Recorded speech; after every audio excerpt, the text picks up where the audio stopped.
আপনাকে সম্মানের সঙ্গে জানতে চাইবো, আগে আমাদের খতিয়ানটা দিন। কি দুর্নীতি হয়েছে, কত লক্ষ টাকা দুর্নীতি হয়েছে, আমরা শুধু খাতায় লিখে নেব।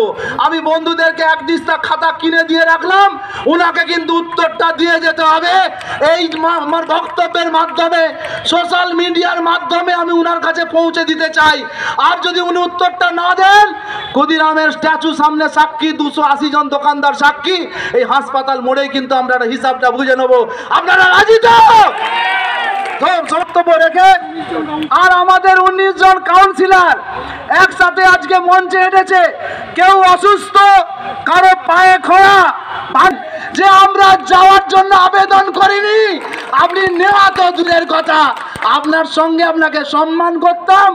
আবার আপনাকে বলি, এখন চলে গেছেন, মমতা বন্দ্যোপাধ্যায় ছাড়া কাউকে চিনি না। আমরা যে দলে ছিলাম, সে দলে আছি, সে দলেই থাকবো। আপনার আগ্রহ